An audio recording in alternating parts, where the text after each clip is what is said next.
Dobro jutro, dobar dan, dobro večer, zavisno od doba dana kada budete gledali ovu emisiju na YouTube-u. Moj gost je Saša Milovanović, generalni direktor medijske mreže. Dobar dan. Šefe, srećan rođendan, 10. Nemoj to šefe, hvala. To šefe mi deluje malo kao komunistički iz onog vremena, da. Hvala, ali hvala svakako i ti si deo naravno tog tima koji već 10 godina je uspešan na srpskoj medijskoj sceni i pokrenuli smo više portala, odnosno od novina 2016. do Republike portala, pa onda posle toga videoprodukcija koja jako se dobro pokazala, ima i dobre rezultate. Međunarodne nagrade smo osvajali sa serijalom Izgubljeni gradovi Srbije, pa do stvaranja religije portala specijalizovanog, zatim ženskog Srećna i na kraju Sportisamu prošle godine koji je već za kratko vreme napravio odlične rezultate, tako da se širi taj portfolio medijske mreže i sad kao kruna dolazi i televizija u narednom periodu, u jako kratkom periodu rekao bih, ali ovo što je bitno i pošto je danas vizualno vreme i pošto su mladi svi i stari, ali mladi pogotovo na svajpu i na svim mrežama i ovo što radimo to je poseban jedan deo koji smo na vreme krenuli, podcasti, ovakve emisije, društvene mreže, tako da kad sve saberemo, reach mesečni bude oko 200 miliona za sve naše kanale, što je impozantan i jako dobar rezultat. Za tih 10 godina, koliko stvari bilo poteškoće? Pa bilo je puno. Mi smo, Milan Lađević i ja, kad smo krenuli u ovu avanturu, sećam se da smo se nalazili da pravimo plan u jednoj njegovoj kući, u kući u kojoj danas živi, tad on nije živeo u toj kući, i skenirali šta, kako skicirali, koliko ljudi, šta, pre svega za novine. Novine su bilo je gde ćete praviti još jedne dnevne novine, ali smo mi videli da postoji niša tu kako napraviti, šta raditi, koga gađati. Novine su za Srpski telegraf je kratko vreme, nikada kraće vreme jedne dnevne novine, a u ovom vremenu koje nije vreme od pre 20-30 godina su uspeli da nađu puno čitalaca i da budu u vrhu. Uglavnom smo bili drugi od svih novina u Srbiji svih ovih 10 godina. S tim da su te razlike padale, ali je Srpski telegraf kad je krenuo, on više nije padao od 2016. Tako da je tu bilo poteškoće u tom nastanku, posle nekako bilo lakše, ali su se u ovih 10 godina menjale stvari brzo u svetu pa i u medijima. I onda su nekako dospeli na vrh te piramide, vizuelne dospeli su ljudi koji nemaju mnogo talenta, koji nemaju šta da kažu, ali su banalni. I onda ta banalnost je negde zauzimala prostor, a sad je bilo teško da vi uspete da nađete, da ne budete banalni, a da budete konkurentni publici u različitim segmentima i u različitim sadržajima. No, oformili smo dobru ekipu, mladu ekipu, imamo puno mladih ljudi koji kod nas rade u cijeloj firmi od 122 osobe. Ja mislim da sam ja tu među najstarijima ili nekoliko nas je najstarijih, a mnogo je mladih ljudi i to je negde snaga medijske mreže i svih brendova. Prosto i ti mladi ljudi imaju drugačije razmišljanje, drugačiji pogled na svet, na konzumaciju informacija, na medije, sve je vizualno, svi se slikaju, svi se snimaju, svako u real time-u prenosi svoj život, tako da je to jedna možda kakofonija svega i svačega, proizvodnja abnormalna nekog sadržaja, pa je onda bitno da ti ljudima dolazi vreme već sada, kad ti ljudima moraš da od tog okeana svega izvučeš nešto što je suština u jednom danu, a to je u stvari kao kad bi radio stalno vesti na društvenim mrežama. Ali ne sad vesti ove koje su, lako je nama koji smo već u medijskom poslu da radimo, da izvučemo vesti iz jednog dana. A ti iz jednog dana imaš milion sati svega, ne možeš prosto da pregledaš i sad ti trebaš tu da nađeš negde i da sublimiraš i da... Ono što je najvažnije. Ono što je najbitnije, najzanimljivije, najčitanije, kliktabilnije i tako dalje, tako dalje.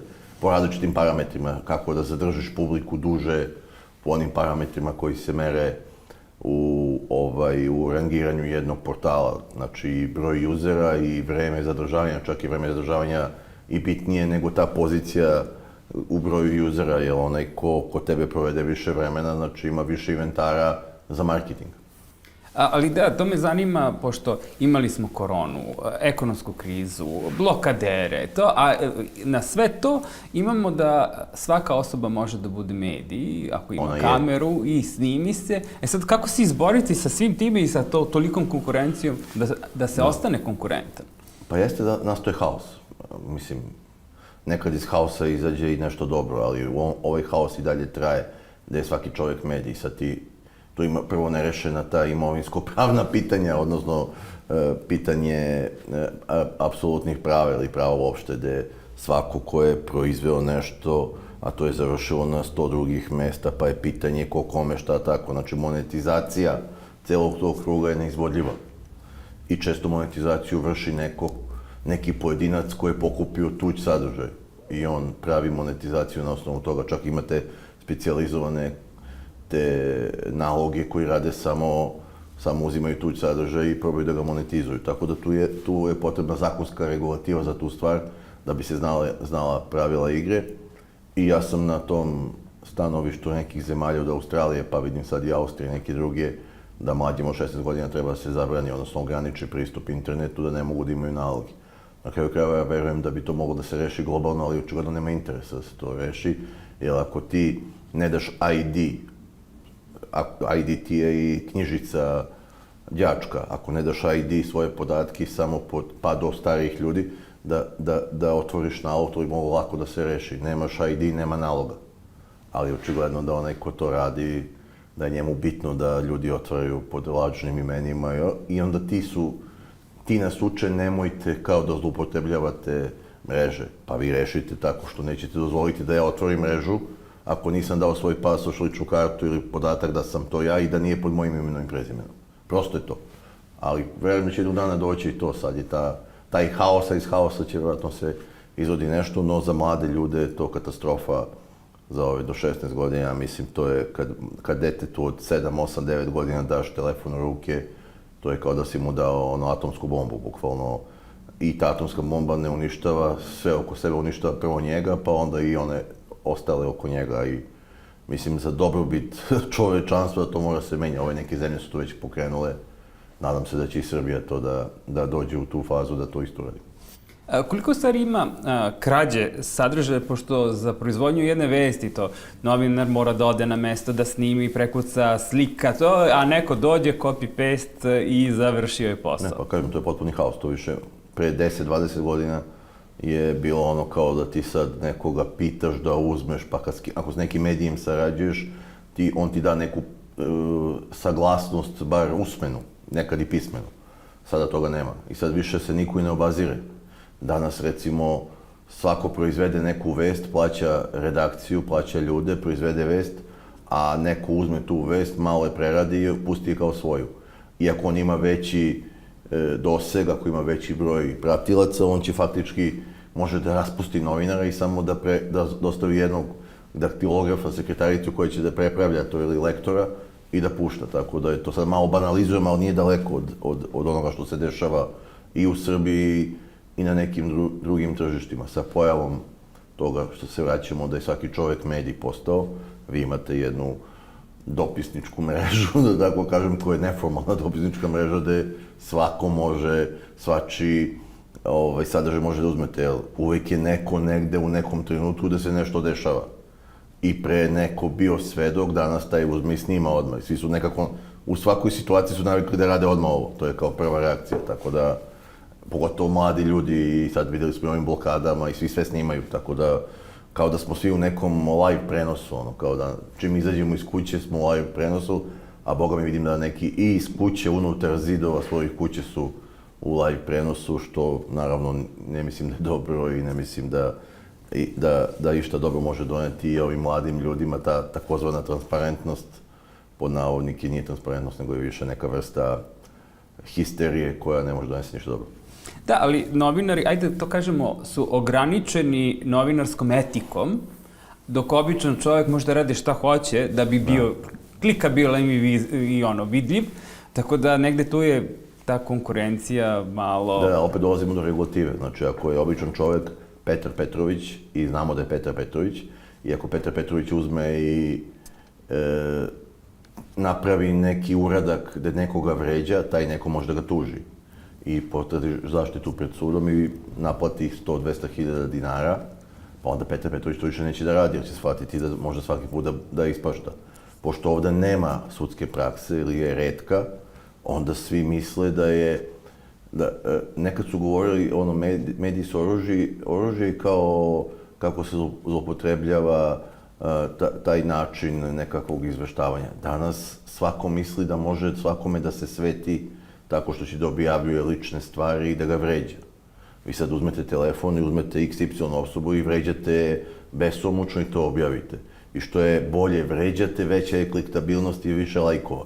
I onda još mislite da ste pametni, da nešto radite dobro. Taj koji je uvređen, taj bi trebao da snosi sankcije, odnosno da dođe pod udar pravde, a on ne dođe ako neko vređa sa nekih onih lažnih profila sa modifikovanim glasom u AI-u, onda ne možete da dođete do njega. A međunarodna pomoć Mete ovih svih ne postoji. Osim ako se desi serijsko ubistvo, ne možete da dođete ni do kakvog podatka. Znači, prepušteni ste da vi to isto radite. Onda ćete dobiti neku veliku tu histeriju na mreži, primitivnost, vulgarnost i sve ono najcrnije u ljudima što je sad nekako isplivava i dobija na značaju. I niko ne kaže vidio, ili malo ljudi kaže, nego kao vidi kako je lud. A ono primitivac najgore poruke, mizoginija, sve one stvari koji se pristojan čovjek stidi, vi ih danas imate u etru gde god da krenete. Sada kad to može da vaše dete od 13-14 godina gleda, koje već spoznaje mnogo stvari oko sebe i kad je tome izloženo bez ikakve zaštite, onda tu nastaje različiti degenerički poremećaj u ponašanju i to može da donese ozbiljne posljedice za tu mladež koja sutra treba da stasa u ljude.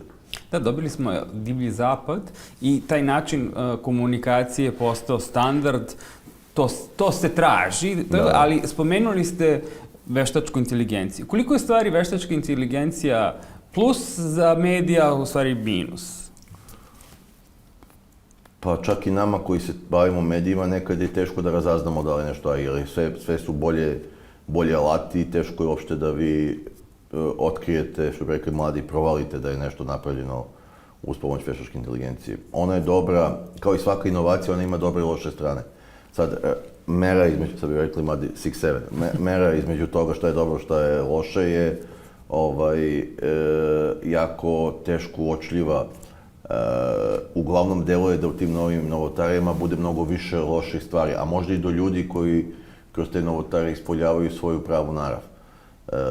AI za novinara bi trebala u tom smislu pisanja produkcije tekstova da mnogo olakša. Vi imate na klik, recimo ako se bavite sportskim novinarstvom, sve rezultate možda izvučete, sve što je ikad objavljeno, bilo šta, ako se bavite ekonomijom, različite odredbe, zakonske, kamate, uslove, znači vama se obogaćuje pisanje bilo kakvog teksta, kreiranje teksta sa manjim potrošnjom vremena.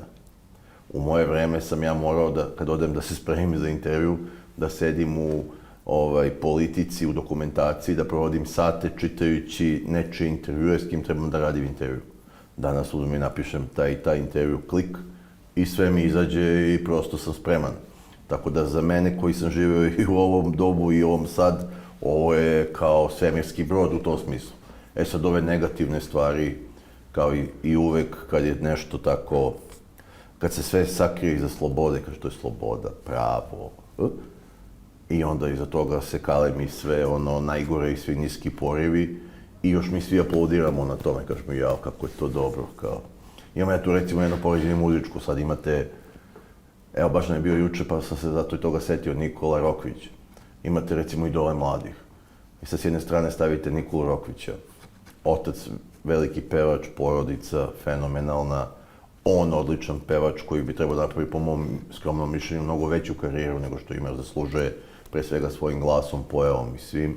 njegova porodica, deca, žena, divna porodica, on hrišćanin, vernik, pomaže ljudima, učestvuje u akcijama dobrotvornim. Znači, jedan prototip čoveka koga bi mladi trebali da kažu, vidi, na ovog treba se ugledam. A na što se oni ugledaju? Oni se ugledaju na nekog drugog koji udara ljude patikom po glavi i kažu i nosi testeru i kao, wow, to je to. To nije sad ekskluzivno za ovo vreme.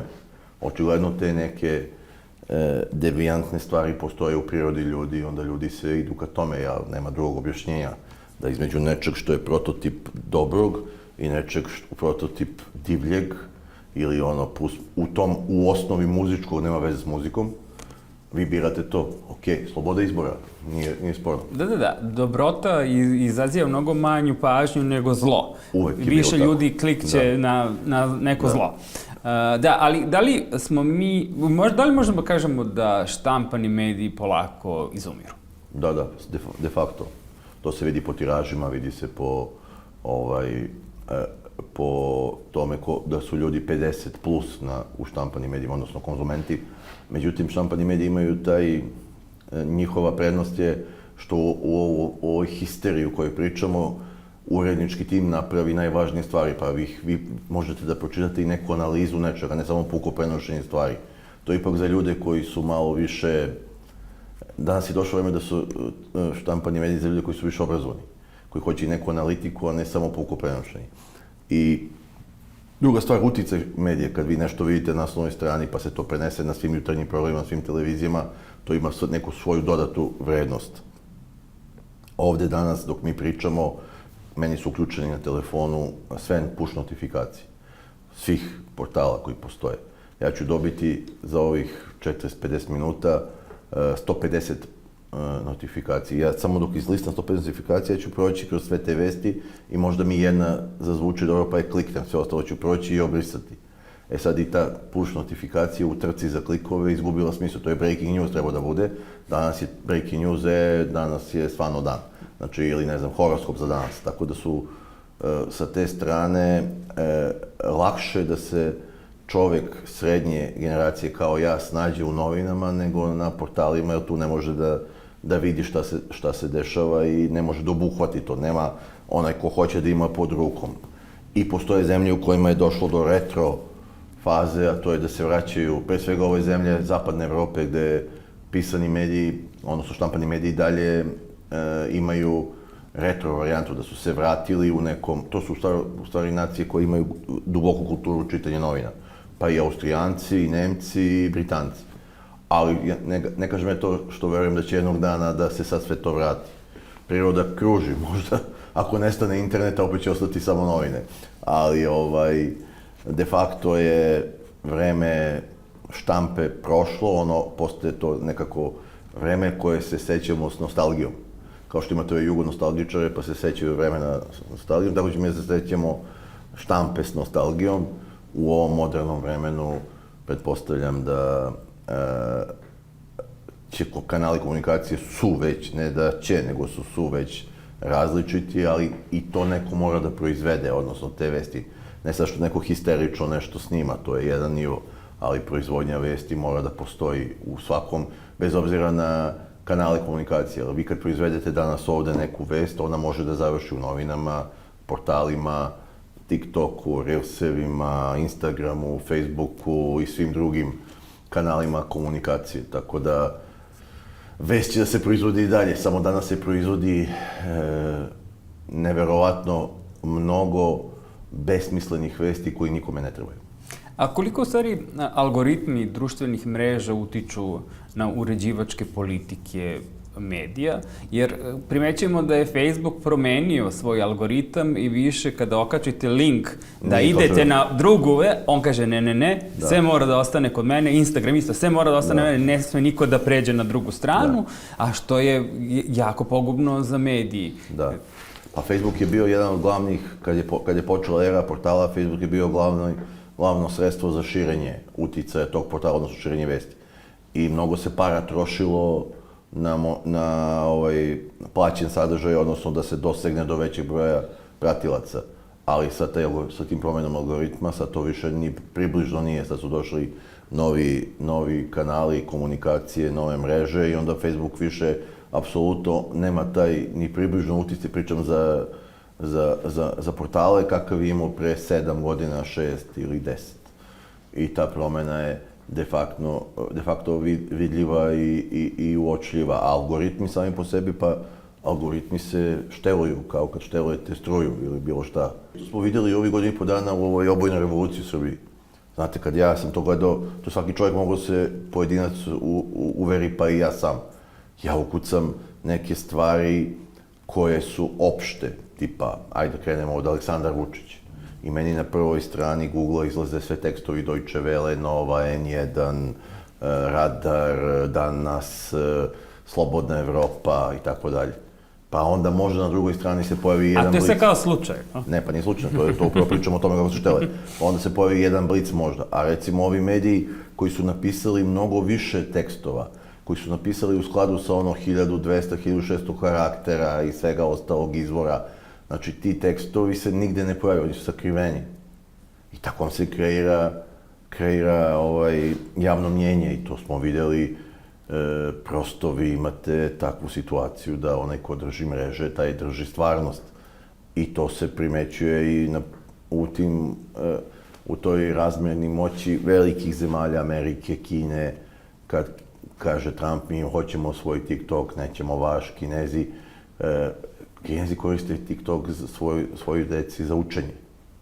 Kod njih nema golotinje, banalnosti i ovih idiotarija, nego najviše koriste zašto je to ono što smo pričali o inovacijama koje imaju svrhu. Za testove, imate vi na TikToku, ako to krenete i taj sadržaj koji je jako kvalitetan. Ali je u većini u toj dobi, pa i nama starijima, zanimljivije neka glupost da je vidimo nego Arhimedov zakon. I onda naravno će to da izlazi i sa testerom i što udara ljude.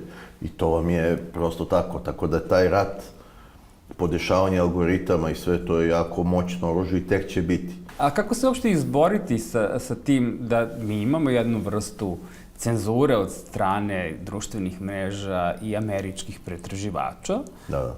I šta ćemo sad mi kao mala zemlja koja njima stvarno nebitna? A to je stvari možda da bude stvarno jedan čovek koji je samo odredio ovi mediji, ovi su, jer na Twitteru ranije bilo, ovi su režimski mediji, njih smo maknuli. Bila je tada premijerka Ana Brnabić pre 5 godina ili 6 u centralama Mete i svih njih, Googlea, na razgovorima. Da samo kaže, jer je moguće da vi ovo radite, znamo što radite, jer može da se ponaša, da postoje obe strane, ajde tako kažem, jer to je kao prvo pravilo novinarsko ili bilo kako. I oni kao da, može, naravno ništa. I kad ukuce danas Ana Brnabić, opet izlazi jedan Nova, Radar, Slobodno, hrvatski, izaći će pre hrvatski sajtovi, bošnjački, nego srpski ovi koji nisu učesnici razgradnje Srbije i srpskog društva. Tako da, to je oružje i vama kad dođe neko s pozicije premijera, oni vam kažu, pa mi obaramo vlade, mi menjamo vlade, mi menjamo svet, mi menjamo u vašoj zemlji šta vam padne na pamet. Samo nađemo podobne ličnosti tu, da li je sad tu neki rektor Đokić, sada političar, ili neki vodi roga, ili neko peti ratkap na ovaj onaj. Te izvršioce uvijek nađete i te izvršioce jeftino platite. I još oni im pomisle da rade nešto bitno, su mnogo bitni, oni su inače vrlo potrošni. Pogledajte te heroje DOS-a. Ajde ih nazovemo tako, sami sebi zovu tako. Nezavisni profesionalni mediji i ostali krikovi često kažu slep, tužbe, non-stop suje. Koliko sada kod vas ima tužbi koje možemo da nazovemo slep?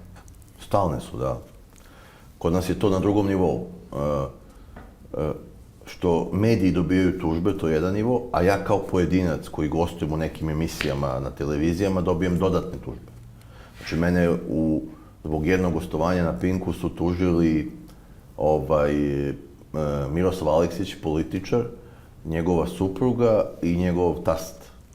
Znači, 3 tužbe od iste familije za jedno gostovanje. Ja sam predložio čak, bilo mi je sumanuto što mene ne tuže u jednoj tužbi, ovako 3 put idemo, gubimo vreme, gubimo novac, svi, sud gubi, što mora 3 puta da zakazuje istu stvar, ako je to jedno te isto gostovanje, vi me zajedno tužite kao familija. Samo me pas njihov nije tužio, ali dobro, možda će i on.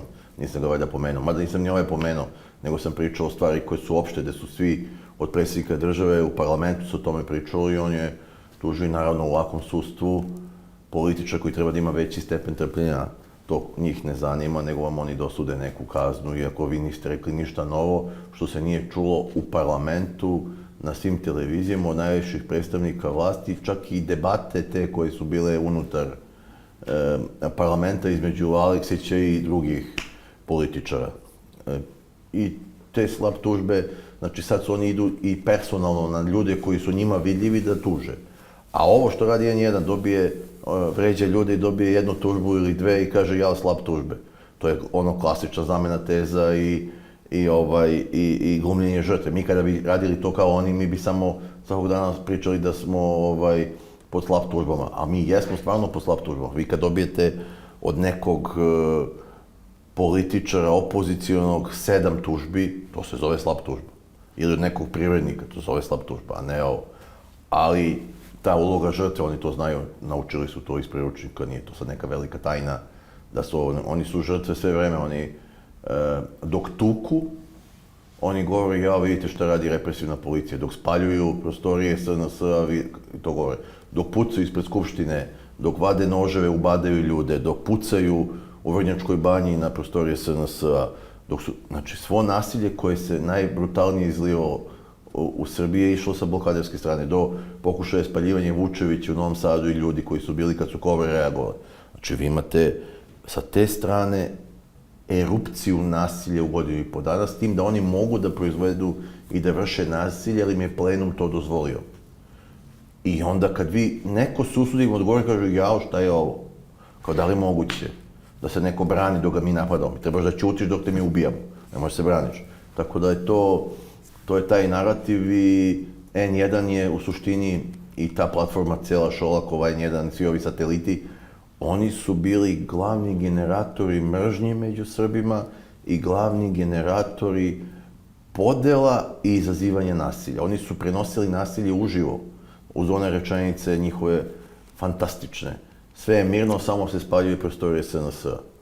Do, ne znam, sećam se tog detalja, jedna mlada novinarka, početnica na Informeru, stoji, vidi se da uplašena na prvom snimanju i prolazi Žaklina Tatalović preko blokade na Vespi, neko je vozi i Žakica kaže, vidi tamo iz Informera. I rulja kreće prema njoj. Znači, da je lično novinar targetira nekog novinara i nema problem s tim. I posebno je zanimljivo ovi svi iz UNS-a, NUNS-a i ti koji nemaju nikada ne osuđuju ni na koji način sve što radi platforma za mržnju svakog dana, niti im to pada na pamet, nego su saučesnici toga, oni brane N1 od Novog Glasnika. Spomenuli ste pretnje novinarima. Da li je to bio razlog što je nastala Asocijacija novinara Srbije? Pa Asocijacija novinara Srbije je najveća asocijacija u Srbiji. To je najveća asocijacija novinara koji svakog dana rade. Ili što bi ovi rekli, koji vole da rade pežorativno. Znači, u Asocijaciji novinara Srbije imate 90% tih, da kažem, medijskih poslanika svih profila, koji su svakog dana u proizvodnji nečega, da li tekstova, novina, na sajtu priloga, TV priloga i tako dalje, urednika, fotografa i svih ostalih. Znači, gro tih ljudi je kod nas. U ovim asocijacijama imate N1, neki od njih, i imate one svirače instrumentu, koji ništa ne rade, koji ceo život su u asocijacijama, primaju neke plate, nikad nisu bili na tržištu, nikad se nisu suočili sa tržištem, sa ričem, sa gledanošću, sa kliktabilnošću, bilo čime, nego su ceo život tu i kao neke svete krave, oni kao ocenjuju kako mi radimo u Savetu za štampu, koje je povezano sa njima i tako dalje. Na kraju krajeva, kako je to novinarsko udruženje, kad ovaj Bodrožić bude konferencijer, znači dobije lovu od opozicije, da na protestu opozicije najavljuje opozicione političare. Znači ti više nisi, ti si, pazite, predsjednik nezavisnog udruženja novinara. Od čega si tačno nezavistan? Prvo si zavistan od Đilasove love, tako? I ti si kao konferencijer na tom događaju. I niko nema problem s tim. Ne dođe sad recimo ovi etičari ili etički kodeksi da kažu, pa gospodine Bodružiću, pa kako vi možda budete na strani jedne političke opcije tako otvoreno da budete sa njima i da javno istupate, da ih najavljujete. Niko nema problem s tim. Znači, ako po tome vidite da je tu napravljena ta striktna podela, barikada, koja nije dobra, naravno, nije dobra za društvo, ali tu podelu i izazivanje netrpeljivosti i haosa su pravili mrziteljska platforma N1 za uništenje Srbije. Zašto? Ta zamena, kod njih, oni uvijek glume žrtve, ta zamena, kao vlast hoće nasilje. Zašto vlast hoće nasilje? Evo, krenemo jednostavno, zanemarimo da smo u Srbiji, bilo gde na svetu. Koja vlast bi htjela nasilje? Vlast, po definiciji vlada, ako danas prođe dan bez blokada, nasilja, miran dan, koji je benefit za vlast? Maksimalan. I dalje vladaju. Ako se izaziva nasilje, šta vlast može dobije? Pa da padne u nasilju s vlasti. Znači, prosta logika vam kaže, ne postoji vlast na svetu koja bi izazivala nasilje. Nasilje izaziva onaj ko hoće u haosu da se dočepa nečega u nekom prevratu, a ne na izborima.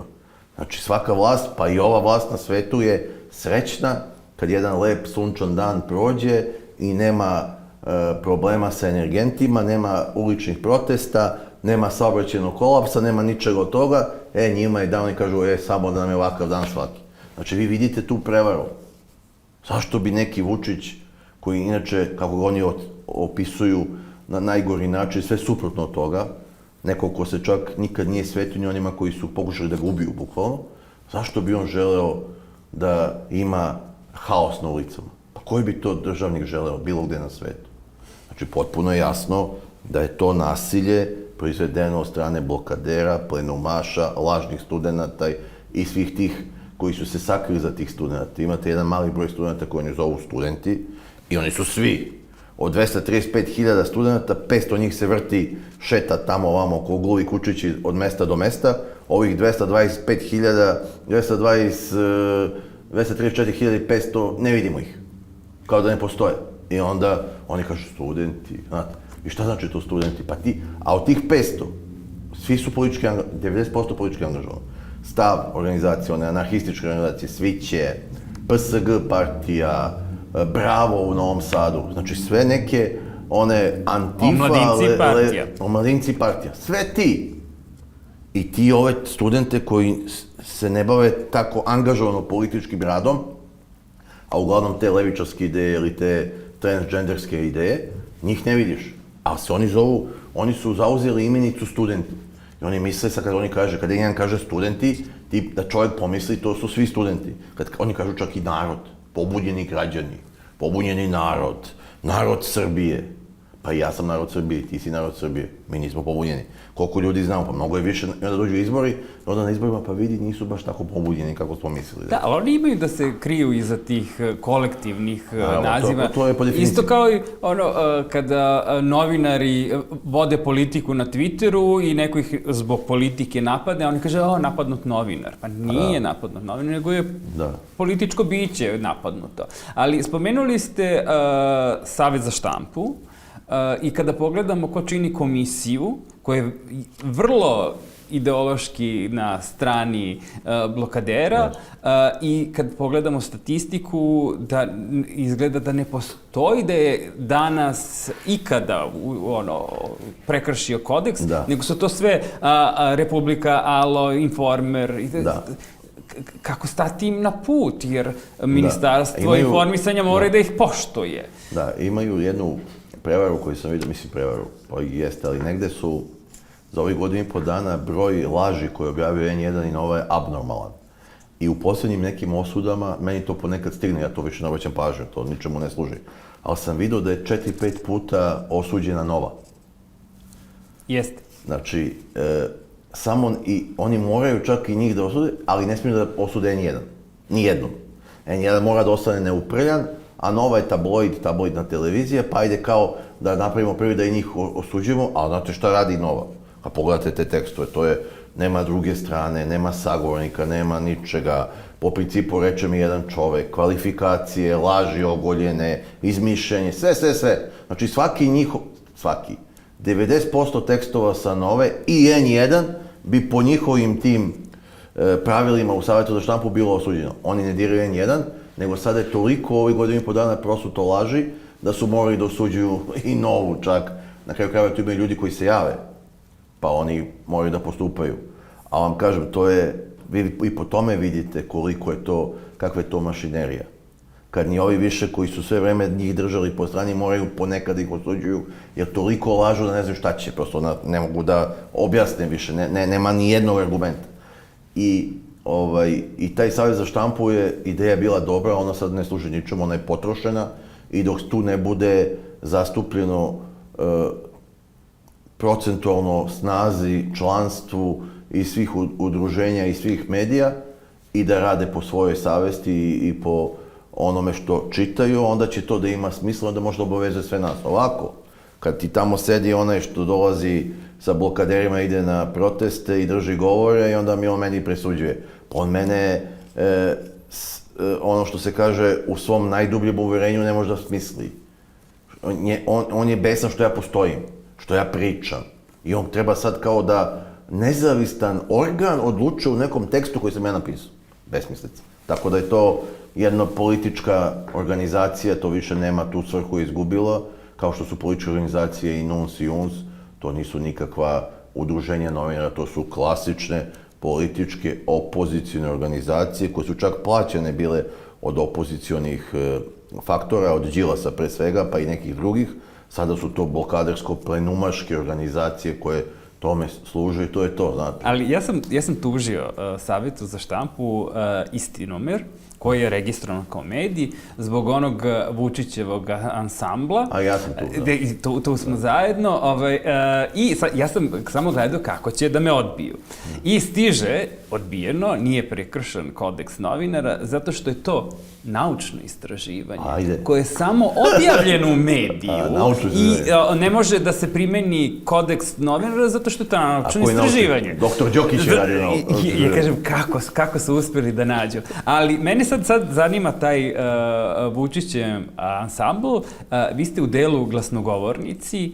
Koliko je u stvari to jedan spisak za odstrel, za dan posle, to spisak za revanšizam? Da, pa to je samo s tom namerom i napravljeno. I oni su sa tom idejom to i radili. Meni lično je to pohvalno da sam na tom spisku, da nisam, zabrinuo bi se da nisam na tom spisku, jer mislim da je to ono spisak ljudi koji brane istinu, brane državu od takvih koji prave spiskove za odstrel. I oni, taj spisak za odstrel koji su napravili, to, kažem, meni je čast da sam na tom spisku Vučićevih glasnogovornika, ali je on opasan za neke ljude, neke budale po ulicama, te njihove sektaše koji se tu tumaraju i koji misle da to zaista treba da urade. Kad im govore jaškaćemo vas, onaj idiot Bakić, pa nadalje, skakaćemo, pa bacaćemo vas u reke i tako dalje. Da ga sretneš na ulici, pobegao bi od tebe. Evo ja da sretnem Bakića na ulici, on bi bežao od mene. Ja ako ga sretnem, ja sam to rekao, ja ću njega da jašem. Jer ja sam njega poslušao. Ako ga sretnem na ulici, ja ću da ga jašem. Nadam se da neću da ga sretnem zbog njega. A vam kažem, ti koji guraju, oni guraju drugu decu, neke druge. Ko je u prvim redovima? Pa klinci. Nije u prvim redovima Đokić, Bakić, Bodiroga, klinci su u prvim redovima. Neče deca, koja to imaju 20 godina, brucoši, došli u Beograd, kao što sam i ja došao iz provincije i ne znaju ništa o životu. I njih guraju. A oni iza vrebaju kao jastrebovi svoju političku priliku na bazi toga. Ali ti spiskovi koji oni prave, pa nije to prvi spisak. Oni prave spiskove, oni da podsjetimo, dolazili su po spisku ljudima na kućne adrese, decu im plašili, uništavali vrata, bacali na kuće jaja, razne kamenje, različita druga sredstva. Znate, u Americi bi ih neko ubio. Grafitirali. U Americi bi ih neko ubio i ne bi odgovarao. U Americi, u toj američkoj demokratiji na kojoj se oni referišu, čovjek izađe sa čmaricom, došao si mu u kuću, u dvorište, bam, bam, bam i čao. I nije odgovoran. Znači, nekoga oni, hvala Bogu da se to nije desilo. Ali vi ne znate ko će da klikne u nekom trenutku kad mu ugrožavate životni prostor gde je sa svojom decom. Oni su i to radili. Tako da od ljudi koji su sve već svo nasilje emitovali za godinu i po dana, uz pokušaj ubistva ispred Skupštine, uz pokušaj ubistva nožem ispred Skupštine, uz različite, seća se one gospođe Krstić u Nišu koji su pogodili kamenicom malo ispod slepočice, santimetar gore pala bi mrtva, sa onolikom jabukom na glavi od udarca kamenčinom. Tako da, kad sve to vidite, vi shvatite s kim imate posla i što je suština. Protokom vremena ljudi znaju da to neće. To ne može da dobije. Ne može da dobije nigde. Ni izbore, ni bilo šta. Ljudi za to kažu fuj, gnušaju se toga. To nije ono što će njima da da neku vrednost ili da pokaže da je nešto drugačije od nečega što je trenutno. I zato oni kad pogledaju te broje u onim cikličnim krugovima koji se krune, koji nestaju, zato su oni toliko besni, zato ne znaju šta će, znaju da ne mogu dobiju izbore i ostaje im samo još jedna stvar. A izbori bili sad u julu ili u septembru, oktobru. Oni će probati na tim izborima da naprave neku vrstu krvoprolića, lomljenja kutija, jer znaju da će da izgube. I onda naprave žrtve od sebe, pokradeni glasovi, vozovi, čuda i tako dalje. Što smo čuli 1000 puta. Koliko su nam izbornih ciklusa govorili da je glavna krađa Vučićevih naprednjaka dolazak na kućne adrese door to door. Sećam se, u Zaječaru su neki ljude napadali, vređali i tako dalje. Jer vidite kako kradu glasove, oni tu dolaze, daju šporete, svakakve priče. Sad oni to rade isto. Govorili su batinašima. Ovih 10 opština u Palanci, Smederevskoj Palanci, 15 njih iz Beograda, iz Zemuna. U Bajinoj Bašti iz Beograda, ovamo iz Novog Sada. Svuda organizovane motogrupe, ko motobande, dolaze u Palanku, u Bajinu Baštu i u druga mesta da zastrašuju ljudi u ime blokadera. A oni se bore protiv toga. Oni kažu to ne treba se raditi. Znači sve što su govorili sada primenjuju. Odnosno sve protiv čega su se kao navodno borili. I onda vidite da tu nema nikakve doslednosti, jer to je jedna grupa licemera, bez ideje, bez programa, bez ičega. Ja vam garantujem, ja jedva čekam taj duel. Brojim dane, volio bih da su izbori sad, da vidim što pre taj duel. Aleksandar Vučić i Papa, rektor Papa, u TV duelu između te dve liste. To bih volio da gledam taj duel, pretpostavljam da će onaj izuzetno verbalno sposobni rektor Đokić da razvali Vučića u toj debati i to bi baš trebalo, ja mislim da će to se prenositi na svim televizijama, osim možda na N1, oni će da krenu da prenose, pa ako vide da je ovaj masakr, onda će druga se prenos. To su radili više puta. Tako da, eto, i tome se nadamo da vidimo šta će to da nam Đokić ponudi, osim servilnosti prema Briselu i klečanju, obijanju podova po briselskim katakombama. Petar Mađar je najavio rasformiranje mađarskog javnog servisa i jednu vrstu revanšizma prema novinarima, pa su se naši blokaderi oduševili jer oni planiraju da rade to isto. Ali sad, ajde da, ne dao Bog, oni pobede na izborima, da li stvarno možemo da očekujemo od njih da će zabranjivati medije, hapsiti novinare koji im nisu odgovarali? Da li je to njihov program? Ne, od njih možemo to da očekujemo, ali ima tu jedna stvar. Petar Mađar se juče čuo sa predsjednikom Vučićem. I pogledajte, nema izveštaja. Nema izveštaja sa zvaničnog profila predsjednika. Onoliko su pričali o Mađaru, naslovne strane, Mađar, novo, svetlo, pao je diktator Orban.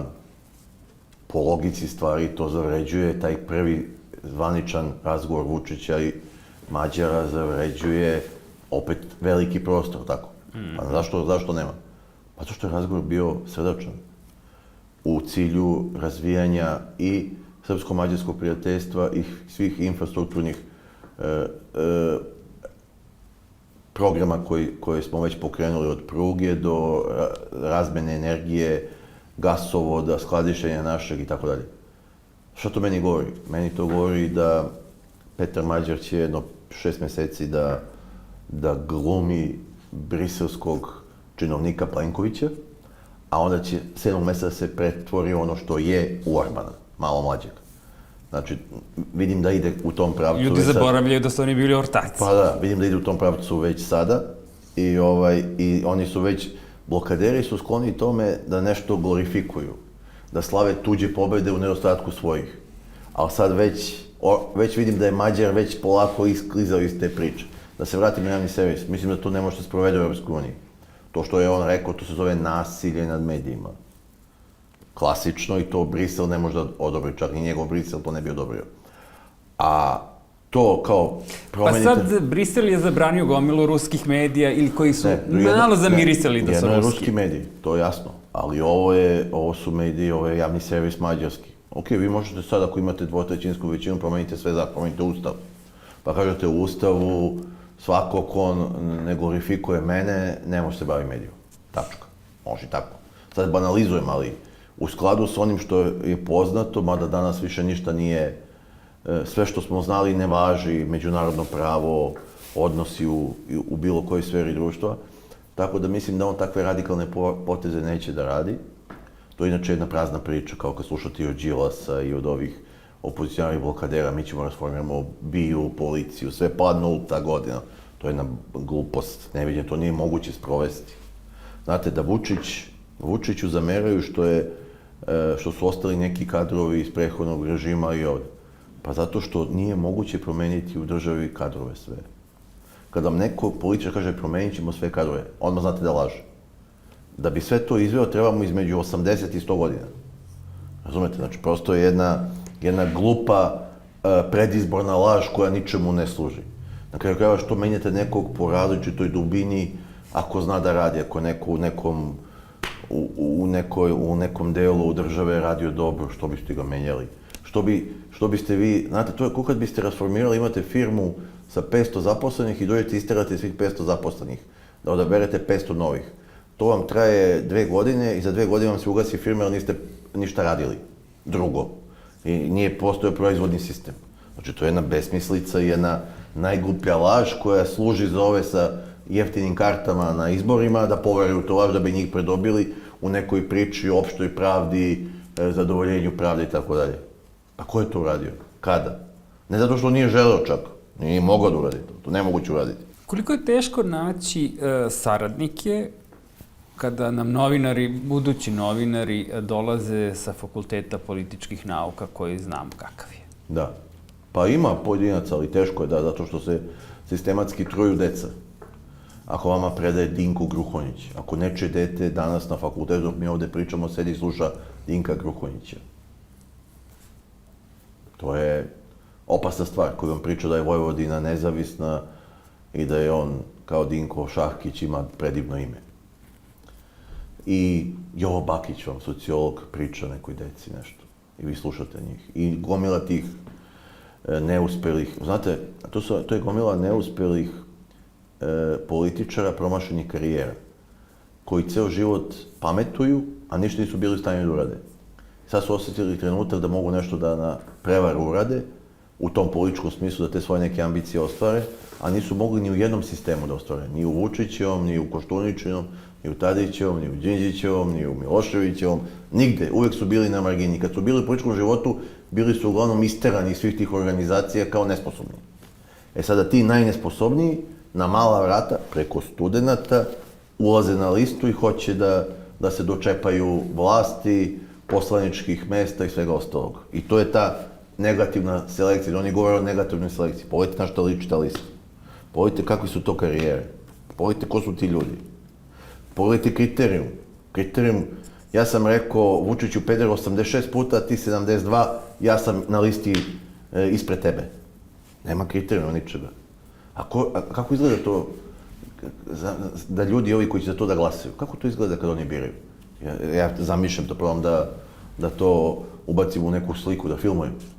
Sedi 5 klinaca i stoji Jovo Lompar ovako, stoji i kaže Jovo Lompar, ja sam desničar. I oni kažu, šta ste vi, kako vi mislite? I sad 5 klinaca propituje Lompara ili Đokića i on im odgovara na pitanje. Jer se tako radi kako to izgleda tačno? Jer neko to objasnio kako izgleda to njihovo, oni su imali, setimo se. Kadriranje. Imali su kadriranje, imali su ankete. Znači, Boža Ratkapna sa Ratkapnom ispod miške dođe, sedne i sluša šta ga oni pitaju. I on priča, odgovara na pitanja brucoša nekih klinaca. Što oni njega mogu, čak u tom smislu generacijskom, šta oni mogu njega pitaju? O čemu će oni njega, Kako će oni njega da kadriraju, vetiraju šta sve rade? Šta će oni da rade tačno? Kako taj proces jedan izgleda? Jedan taj slučaj. To ne može niko da objasni. Zato što je to besmislica. Zato što se nije desilo. Zato što se taj spisak radi na drugim mestima, onda se dostaje spisak, pa su oni to pobune. Zato što oni jedni i druge posekli. Zato što taj spisak koji im je poslat, imate različite grupe plenumaša, blokadera, desno, levo, centar, Gruhonjićevi, ko on ima zasluge, on je prvi blokadu prvu krenuo, pa on ima veću kvotu za separatističke ideje o Vojvodini i tako dalje. I onda se oni pokolju između sebe, pa vrate u centralu, u Briselsku ili neku drugu Nemačku, pa oni kažu, ja, šta ćemo s ovim budalama, aj ponovo. Kažu, Đokiću, možeš ti si autoritet. Nemojte mene, ovom pesnicom, ja sam ono. Mislim, razumete, besmislica, jedna potpuna besmislica, jedan proces koji je užasan u političkom smislu, u tehničkom, organizacionom, programskom i svakom drugom. Znači, nešto što bi, da ovo nije Srbija, da se ne tiče mog života lično i svih nas, ja bi se ome smejao. Ovo je samo za sprdnju. Da je ovde u nekoj neprijateljskoj zemlji da postoji ovakav proces, mi bi umirali od smeha. Naslađivali bi se, kao što se Hrvati naslađuju nad ovim što se dešava ovde. Koja bi bila vaša poruka mladima koji žele da se bave novinarstvom? Bežite iz novinarstva, da. Nemojte se baviti novinarstvom, radite neki drugi posao. Šalim se, pa nije isto vreme. U vreme kad sam ja počinjao, bile su te velike televizijske i medijske kuće i mnogo se radilo. Danas svi, kreće mi od svog deteta pa nadalje, su nekako mladi razmaženi. Sve im pripada, oni nisu živjeli u tom vremenu. Bogu hvala, oni su živjeli u vremenu kad ima svega. Mi smo živjeli u vremenu kad svega nije bilo. Mi smo živjeli u vremenu kad konačno izađeš posle sankcije iz zemlje na jedno novinarsko putovanje i ti si srećan kao da si otišao na Mars. Danas naši novinari svakog dana, danas je verovatno 5 naših ili 10 iz produkcije i medija na nekim putevima. Od Barcelone je igrala Zvezda do, znači, naš mlad čovek koji je zaposlen kod nas ili novinar en general putuje svuda po svetu. Za nas je već to bila mislena imenica. Znači, to je veliki kvalitet za tu decu, za te mlade ljude da vide druge kulture, druge narode, druge zemlje i sve ono što smo mi bili uskraćeni i hendikepirani. Tako, sa te strane, novinarstvo je lep posao, ali je danas postao novinarski posao oružje više nego ikada u istoriji. Ja sam to rekao u onom govoru. Vi kad imate oružje, ono može da vas služi da branite kućni prag ili da komšiji otmete među. Mi smo se kao medijska mreža, Telegraf Republika, opredelili da branimo kućni prag. I sad za mlade ljude da im date neki savjet, mislim da svi ti savjeti koje bi ja dao su manje primenjivi danas nego tada. Juče sam pričao i sa Sanjom Marinkovićem, smo zajedno radili u školi oficina, da je mnogo izniklo novinara u tim decenijama pre i mnogih poznatih ličnosti danas, i TV voditelja i tako dalje. Ali tad je bilo nekako sve je bilo posloženo, znao se pravac, znao se put, bio je utemeljen, postoje plan. Danas sve deluje, vraćam se na početak, u nekom haosu, u nečemu gde vi dajete one smernice koje su životne, a neko dođe i kaže, pa šta ti to meni pričaš, ja sam pokazala Butinu, imam 3 miliona lajkova. Aj, šta pričaš ti sad? Razumeš? I sad ti na to treba da daš kontraargument, da kažeš, dobro, ti 3 miliona lajkova imaćeš Butinu danas, sutra i preksutra, i grudi i sve, 7. dana će već biti dosadno. Ili 10. nije bitno. Stigla nova Butina. Nova Butina. Onda mora se vratiš opet, ako imaš nešto i u glavi. To je sad jako teško i posao je lep i danas su uslovi za novinare bolji nego ikada. I po pitanju ovog što sam pominjao i putovanja i plaćanja i zaštite na radu i svih uslova bolji nego ikada od kad sam ja živ. A bavim se novinarstvom 30 plus godina, znači rano sam počeo, tako da za svo ovo vreme ovo su zlatne godine za novinarstvo, shodno tome da je kako se razvijala država, tako su se razvijale razne sfere društva, pa i novinarstvo. Pričamo o ekonomskom delu. A ako god je taj ekonomski deo rastao, ovaj drugi doživeo, profesionalni doživljavao je sunovrat u tom periodu iz različitih razloga, najviše zbog toga što je ta zloupotreba medijska, ona je svuda na svetu, nije to tipično za nas. Šta rade Trumpu mediji? Glavni mediji su za i protiv. u ovim svim europskim zemljama, u drugim zemljama, o ovim sad Rusiji, Kini, neću ni da pričam. Znači, prosto vi vidite da i ono, što je sve ovo pokazalo u poslednje vreme, da je ono u što se Zapad kleo, ljudska prava, sloboda medija i sve, da su sve to srušili.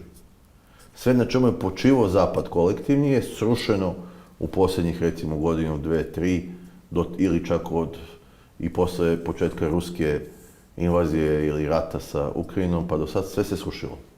Tako da taj njihov evropski, zapadni način života je doživio debakl i više ne mogu nikom da prodaju tu priču. Zato mora samo gola sila. Više priča o demokratiji, pravima, ne pije vodu, ali je to loše za nas. Tragedija je što Evropa se ne pita ništa. Što je evropski kontinent koji je bio srž planete ili čovečanstva, danas je nebitan. Hvala što ste izdvojili vreme za moju emisiju. Hvala, bilo je zadovoljstvo. Hvala gledalcima što su ostali do kraja. Prijatno.